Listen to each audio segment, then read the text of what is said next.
This week, we are so excited to introduce Yonni Wattenmaker for our 11 and 11 series, where we interview the most amazing women and just chat with them about the same 11 questions and ask them about their routine from dawn to dream. Yonni is the executive director for Breast Cancer Alliance, which is one of the largest and most impactful breast cancer charities in America. And she is also a nutrition coach and the founder of Yon Appetit. So let's get to some questions. First question is, breast cancer is on the rise, unfortunately, especially even in young female populations under 40. So Yonni, what do you think, what would you recommend that we be doing for breast cancer prevention in terms of procedures that we should be doing, monitoring that we should be doing, and of course, foods that we should be eating? Hi, Katya. I'm so happy to be a part of this conversation.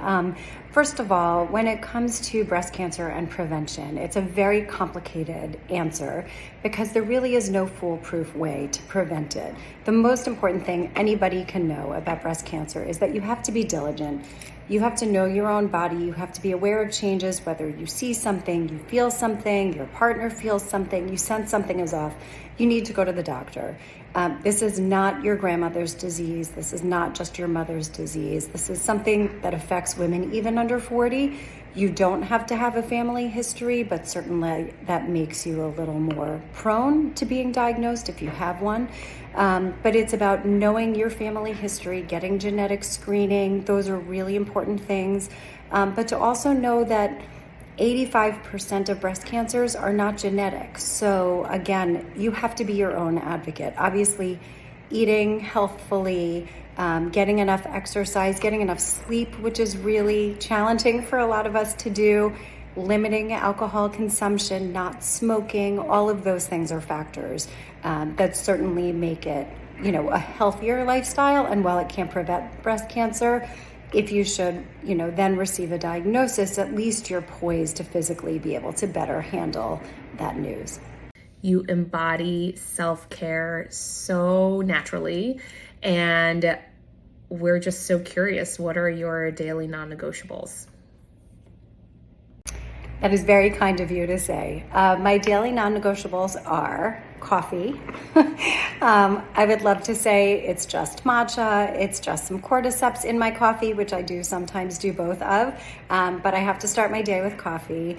I believe in keeping your mind stimulated, so in addition to working very full-time, I have hobbies and activities that I love. I love networking and being around other people and feeding off of their positive energy. I also believe in aging gracefully, but it's always good not to look quite as old as you are, so I love a good under eye serum, a good moisturizer, a little hair color doesn't hurt either, staying hydrated for sure, and just getting out and moving your body is so key. Those are some of my non-negotiables. What are your top 3 getting #unready tips for a great night's sleep, other than A DOMANI sleepwear, of course? So my top 3 tips for getting a great night's sleep are unplugging. And I don't necessarily mean from electronics, because I am a sucker for a great baking show or a cooking show. But really putting away work before you go to bed, I think, is very important. If you have a to-do list running in your mind, you're not going to get a good night's sleep. I also recommend, if you're going to have a glass of wine, doing it earlier in the day or at least a few hours before bed, because it really disrupts your sleep.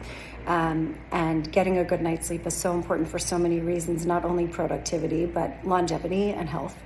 And third is really taking good care of your skin, whether it's a lotion all over your body, just on your face. It doesn't have to be expensive. It doesn't have to be a fancy soap, but something that keeps you supple and hydrated and relaxed. Lighting a candle is always a nice way to go to bed too, listening to some music, but doing something that really takes your mind off the busyness of the day, I think, is essential for what the end of your night looks like.